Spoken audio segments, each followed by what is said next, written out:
ಕಾಂಗ್ರೆಸ್ಗೆ ಇವತ್ತು ಅತ್ಯಂತ ದೊಡ್ಡ ಆಘಾತ. ಲೋಕಸಭಾ ಚುನಾವಣೆಯ ಸಂದರ್ಭದಲ್ಲಿ ಕಾಂಗ್ರೆಸ್ನವರು ಆದಾಯ ತೆರಿಗೆ ಇಲಾಖೆಯ ಕಾರಣದಿಂದ ತಂಡ ಹೊಡೆದಿದ್ರು. ತಮ್ಮ ಖಜಾನೆಗೆ ಆದಾಯ ತೆರಿಗೆ ಇಲಾಖೆ ಕೈ ಹಾಕಿತ್ತಂಥೇಳಿ ಕಾಂಗ್ರೆಸ್ನವರು ಆಘಾತಕ್ಕೊಳಗಾಗಿದ್ದರು. ಆ ಆಘಾತ ಇವತ್ತು ಮತ್ತೆ ಅಧಿಕೃತವಾಗಿದೆ. ಕಾಂಗ್ರೆಸ್ಗೆ ಇವತ್ತು ಅತಿ ದೊಡ್ಡ ಆಘಾತ. 199 ಕೋಟಿ ರೂಪಾಯಿ ಮೊತ್ತದ ಆದಾಯ ಏನಿತ್ತು ಆ ಆದಾಯಕ್ಕೆ ತೆರಿಗೆ ಪಾವತಿಸುವಂತೆ ಇವತ್ತು ಆದೇಶವನ್ನು ಕೊಡಲಾಗಿದೆ. ಅಧಿಕೃತ ಆದೇಶ ಹೊರಬಿದ್ದಿದೆ. ಕಾಂಗ್ರೆಸ್ ಪಕ್ಷಕ್ಕೆ ಆದಾಯ ತೆರಿಗೆಯ ವಿನಾಯಿತಿ ಲಭ್ಯ ಆಗಿಲ್ಲ.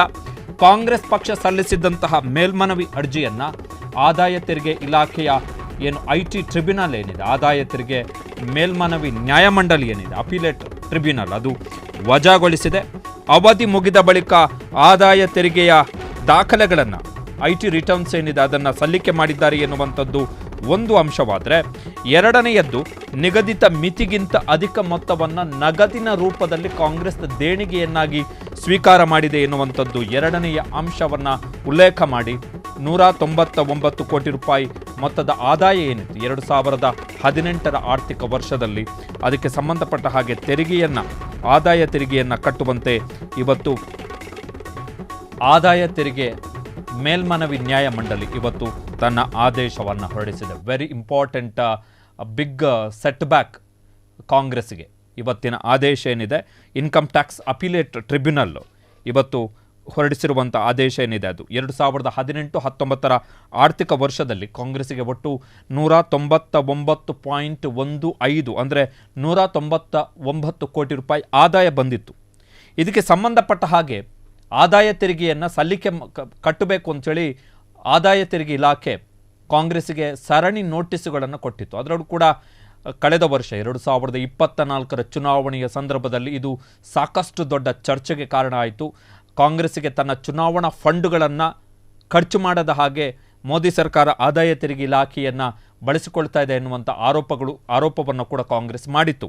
ಇದಕ್ಕೆ ಸಂಬಂಧಪಟ್ಟ ಹಾಗೆ ಆದಾಯ ತೆರಿಗೆ ಇಲಾಖೆಯ ಅಸೆಸ್ಮೆಂಟ್ನ ಮಾಡಿದಂಥ ಅಧಿಕಾರಿಗಳ ಈ ಆದೇಶದ ವಿರುದ್ಧ ಕಾಂಗ್ರೆಸ್ ಆದಾಯ ತೆರಿಗೆ ಇಲಾಖೆಯ ಮೇಲ್ಮನವಿ ನ್ಯಾಯಮಂಡಳಿ ಅಪಿಲೇಟ್ ಟ್ರಿಬ್ಯುನಲ್ ಏನಿದೆ ಅದಕ್ಕೆ ಅರ್ಜಿಯನ್ನು ಸಲ್ಲಿಸಿತ್ತು. ಆ ಅರ್ಜಿಯನ್ನು ಇವತ್ತು ಟ್ರಿಬ್ಯುನಲ್ ವಜಾಗೊಳಿಸಿದೆ. ಸುಮಾರು 52 ಪುಟಗಳ ಆದೇಶವನ್ನು, ಸುದೀರ್ಘವಾದಂಥ ಆದೇಶವನ್ನು ಇವತ್ತು ಅಪಿಲೇಟ್ ಟ್ರಿಬ್ಯುನಲ್ ಆದಾಯ ತೆರಿಗೆ ಮೇಲ್ಮನವಿ ನ್ಯಾಯಮಂಡಳಿ ಹೊರಡಿಸಿದೆ.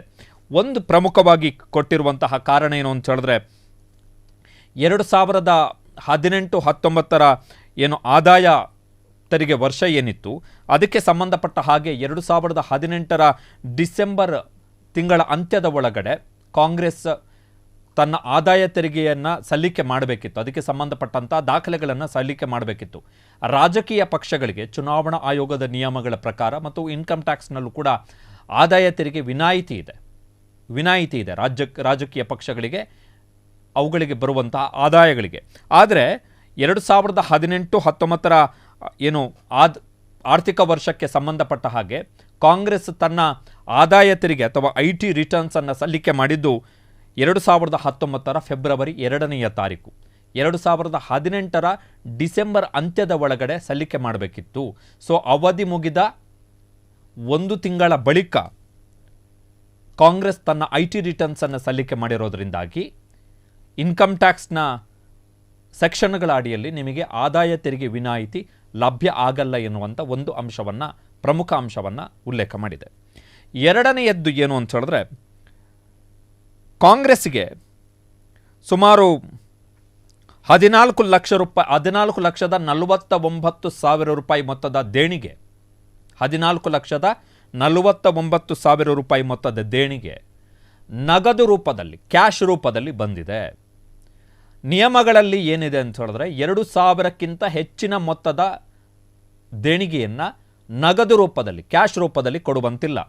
2,000 ಮೇಲ್ಪಟ್ಟ ದೇಣಿಗೆಯನ್ನು ಕೊಡುವಂತಹ ಸಂದರ್ಭದಲ್ಲಿ ಅದನ್ನು ಬ್ಯಾಂಕ್ ಚಾನಲ್ಸ್ನ ಮುಖಾಂತರ, ಅದು ಡೈರೆಕ್ಟ್ ಅಕೌಂಟಿಗೆ ಡೆಪಾಸಿಟ್ ಮಾಡುವಂತೆ ಇರ್ಬೋದು, ಚೆಕ್ ಇರ್ಬೋದು, IMPS ಇರ್ಬೋದು, RTGS ಇರ್ಬೋದು, ಇದರ ಮುಖಾಂತರ ಮಾಡಬೇಕು.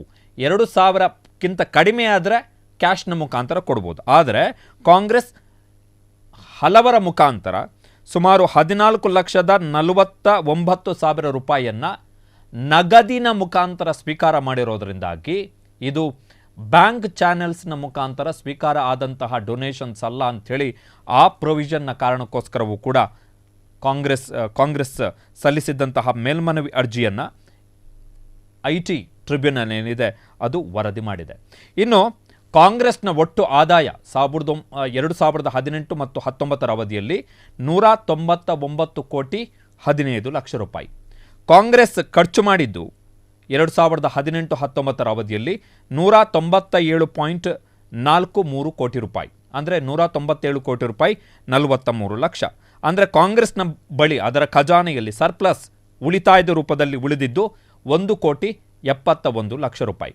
ಕಾಂಗ್ರೆಸ್ನವರ ಆರ್ಗ್ಯುಮೆಂಟ್ ಏನಿತ್ತು ಅಂತ ಹೇಳಿದ್ರೆ, ಸರ್ಪ್ಲಸ್ ಅಂತ ಉಳಿತಲ್ಲ, ಈಗ ಆದಾಯ ಬಂದಿದ್ದೆಷ್ಟು ಪಕ್ಷಕ್ಕೆ 2018-19 ಅವಧಿಯಲ್ಲಿ 199 ಕೋಟಿ, ಖರ್ಚಾಗಿದ್ದೆಷ್ಟು ಪಕ್ಷದ ಚಟುವಟಿಕೆಗಳಿಗೆ 197 ಕೋಟಿ ರೂಪಾಯಿ. ಅಲ್ಲಿಗೆ ಸುಮಾರು 1,71 ಲಕ್ಷ ರೂಪಾಯಿಯಷ್ಟು ಉಳಿತಾಯ ಆಗಿದೆ, ಹಣ ಉಳಿತಾಯ ಆಗಿದೆ.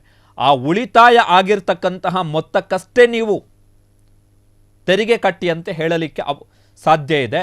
ಅದನ್ನು ಹೊರತುಪಡಿಸಿ ಪೂರ್ಣ ಪ್ರಮಾಣ ಬಂದಿರತಕ್ಕಂಥ ಕಂಪ್ಲೀಟ್ ಆದಾಯಕ್ಕೆ ತೆರಿಗೆ ಕಟ್ಟಿ ಅಂಥೇಳಿ ಆದಾಯ ತೆರಿಗೆ ಇಲಾಖೆ ಕೇಳುವಂತಿಲ್ಲ ಅಂಥೇಳಿ ಕಾಂಗ್ರೆಸ್ನವರು ವಾದವನ್ನು ಮಂಡಿಸಿದರು. ಆದರೆ ಆ ವಾದವನ್ನು ಆದಾಯ ತೆರಿಗೆ ಇಲಾಖೆಯ ಟ್ರಿಬ್ಯುನಲ್ ಒಪ್ಕೊಂಡಿಲ್ಲ. ಕಾರಣ ಏನು ಅಂತ ಹೇಳಿದ್ರೆ, ಒಂದು, ನೀವು ಲೇಟ್ ರಿಟರ್ನ್ಸ್ ಸಲ್ಲಿಕೆ ಮಾಡಿದಿರಿ. 2018 ಡಿಸೆಂಬರ್ ಅಂತ್ಯದ ಒಳಗಡೆ ನೀವು IT ರಿಟರ್ನ್ಸನ್ನು ಸಲ್ಲಿಕೆ ಮಾಡಬೇಕಿತ್ತು 2018-19 ಆರ್ಥಿಕ ವರ್ಷಕ್ಕೆ ಸಂಬಂಧಪಟ್ಟ ಹಾಗೆ. ಆದರೆ ನೀವು ಸಲ್ಲಿಕೆ ಮಾಡಿದ್ದು 2019 ಫೆಬ್ರವರಿ 2ನೇ ತಾರೀಕು. ಸೊ ನೀವು ಲೇಟ್ ರಿಟರ್ನ್ಸ್ IT ರಿಟರ್ನ್ಸನ್ನೇ ಅತ್ಯಂತ ವಿಳಂಬವಾಗಿ ಸಲ್ಲಿಕೆ ಮಾಡಿರುವ ಕಾರಣ ನಿಮಗೆ ಉಳಿತಾಯ ಸರ್ಪ್ಲಸ್ ಕೇವಲ 1.71 ಕೋಟಿ ರೂಪಾಯಿ ಅಥವಾ 1,71 ಲಕ್ಷ ರೂಪಾಯಿಗೆ ಮಾತ್ರ ತೆರಿಗೆ ಕಟ್ಟಬೇಕು ನಾವು ಅಂಥೇಳಿ ಏನು ನೀವು ವಾದವನ್ನು ಮಾಡ್ತಾ ಇದ್ದೀರಿ, ಕಟ್ತೀವಿ ಅಂಥೇಳಿ ವಾದವನ್ನು ಮಾಡ್ತಾ ಇದ್ದೀರಿ. ಆ ಎಕ್ಸೆಂಪ್ಷನನ್ನು, ಆ ವಿನಾಯಿತಿಯನ್ನು ನಿಮಗೆ ಕೊಡೋಕ್ಕಾಗಲ್ಲ. ಹೀಗಾಗಿ ನೀವು ಪೂರ್ಣ ಪ್ರಮಾಣದ ಮೊತ್ತ ಏನಿದೆ, ನಿಮ್ಮ ಆದಾಯ ಎಷ್ಟು ಆದಾಯ ಇದೆ 199 ಕೋಟಿ ರೂಪಾಯಿ, ಅದಕ್ಕೆ ನೀವು ತೆರಿಗೆಯನ್ನು ಪಾವತಿ ಮಾಡಬೇಕು ಅಂಥೇಳಿ ಇವತ್ತು ಆದಾಯ ತೆರಿಗೆ ಮೇಲ್ಮನವಿ ನ್ಯಾಯಮಂಡಳಿ ಇವತ್ತು ತನ್ನ ಆದೇಶವನ್ನು ಹೊರಡಿಸಿದೆ. 52 ಪುಟಗಳ ಆದೇಶ. ದೊಡ್ಡ ಹೊಡೆತ ಕಾಂಗ್ರೆಸ್ಸಿಗೆ. ಕಾರಣ ಕಾಂಗ್ರೆಸ್ಸಿಗೆ ಇನ್ಕ್ಲೂಡ್ ಎಲೆಕ್ಟ್ರಲ್ ಬಾಂಡ್ ದೊಡ್ಡ ಪ್ರಮಾಣದ ಆದಾಯ ಬಂದಿಲ್ಲ, ಪಕ್ಷ ನಡೆಸುವಂಥದ್ದು ಕಷ್ಟ. ಈಗ ಫಾರ್ ಎಕ್ಸಾಂಪಲ್ ಅದರ ಆರ್ಡರ್ ಕಾಪಿಯಲ್ಲಿ ನೋಡ್ತಾ ಇದ್ವಿ, ಕೆಲವು ಈಗ ಫಾರ್ ಎಕ್ಸಾಂಪಲ್ KC ವೇಣುಗೋಪಾಲ್ ಇಂಥವರೆಲ್ಲ 60,000, 1 ಲಕ್ಷ ಇವನ್ನೆಲ್ಲ ಪಾವತಿ ಮಾಡಿದ್ದಾರೆ.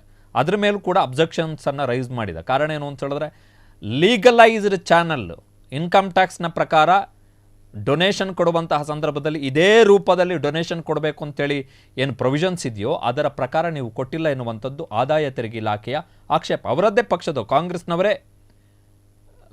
ಪಕ್ಷದವರು ಕಾಂಗ್ರೆಸ್ ಪಕ್ಷಕ್ಕೆ ಡೊನೇಷನ್ ಕೊಟ್ಟಿದ್ದು ಅದರ ಮೇಲೆ. ಬಟ್ ಅದು ಇನ್ ಪ್ರಾಪರ್ ಚಾನಲ್, ಕಾನೂನುಬದ್ಧವಾದಂಥ ಅಥವಾ ಆದಾಯ ತೆರಿಗೆ ಇಲಾಖೆಯ ಕಾನೂನಿನ ಅಡಿಯಲ್ಲಿ ಹೇಳಲಾಗಿರುವಂತಹ ಚಾನಲ್ನ ಮುಖಾಂತರ, ಆ ಮಾರ್ಗದ ಮುಖಾಂತರ, ಅದು RTGS ಇರ್ಬೋದು, IMPS ಇರ್ಬೋದು, ಚೆಕ್ ಇರ್ಬೋದು, ಈ ಮುಖಾಂತರ ನೀವು ಕೊಟ್ಟಿಲ್ಲ ಎನ್ನುವಂಥ ಅಂಶವನ್ನು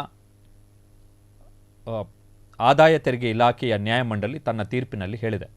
ಹಾಗಾಗಿ ಈಗ ಕಟ್ಟಲೇಬೇಕಾಗತ್ತೆ.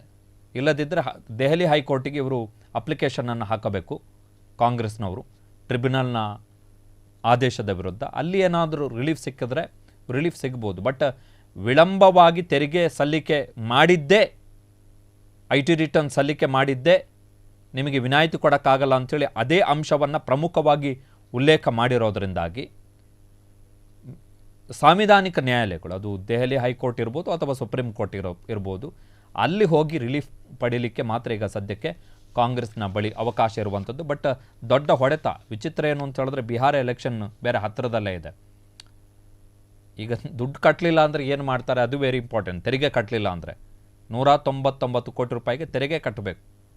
ಆ 199 ಕೋಟಿ ರೂಪಾಯಿಗೆ ತೆರಿಗೆ ಕಟ್ಟಲಿಲ್ಲ ಅಂದರೆ ಏನು ಮಾಡ್ತಾರೆ ಆದಾಯ ತೆರಿಗೆ ಇಲಾಖೆಯವರು ಎನ್ನುವಂಥದ್ದು ವೆರಿ ಇಂಪಾರ್ಟೆಂಟ್. ರಾಜಕೀಯ ಪಕ್ಷಗಳಿಗೆ ತೆರಿಗೆ ವಿನಾಯಿತಿ ಇದೆ, ಆದರೆ ತೆರಿಗೆ IT ರಿಟರ್ನ್ಸನ್ನು ನಿಗದಿತ ಸಮಯ, ಪ್ರಿಸ್ಕ್ರೈಬ್ಡ್ ಟೈಮ್ ಲಿಮಿಟ್ ಅಂತ ಏನಿರುತ್ತೆ ಅದರ ಒಳಗಡೆ ಸಲ್ಲಿಕೆ ಮಾಡಬೇಕು, ನೀವು ಮಾಡಿಲ್ಲ, ಹಾಗಾಗಿ ನಾವು ಪೂರ್ಣ ಪ್ರಮಾಣದ ಆದಾಯ ಏನಿದೆ ಅದರ ಮೇಲೆ ತೆರಿಗೆ ವಿಧಿಸ್ತಾ ಇದ್ದೀವಿ ಅಂಥೇಳಿ ಆದಾಯ ತೆರಿಗೆಯ ಇಲಾಖೆ ಹೇಳಿತ್ತು. ಅದಕ್ಕೆ ಸಂಬಂಧಪಟ್ಟಂತಹ ನ್ಯಾಯಾಲಯ ಏನಿದೆ, ಟ್ರಿಬ್ಯುನಲ್ ಏನಿದೆ, ಅದು ಆದಾಯ ತೆರಿಗೆ ಇಲಾಖೆಯ ಆದೇಶವನ್ನು ಎತ್ತಿ ಹಿಡಿದಿದೆ. ಕ್ಷಣ ಕ್ಷಣದ ಸುದ್ದಿಗಳಿಗಾಗಿ ಫ್ರೀಡಂ ಟಿವಿ ಸಬ್ಸ್ಕ್ರೈಬ್ ಮಾಡಿ, ಲೈಕ್ ಮಾಡಿ ಹಾಗೂ ಫಾಲೋ ಮಾಡಿ. ಹೊಸ ಸುದ್ದಿಗಳ ನೋಟಿಫಿಕೇಶನ್ಗಾಗಿ ಬೆಲ್ ಐಕಾನ್ ಮೇಲೆ ಕ್ಲಿಕ್ ಮಾಡಿ.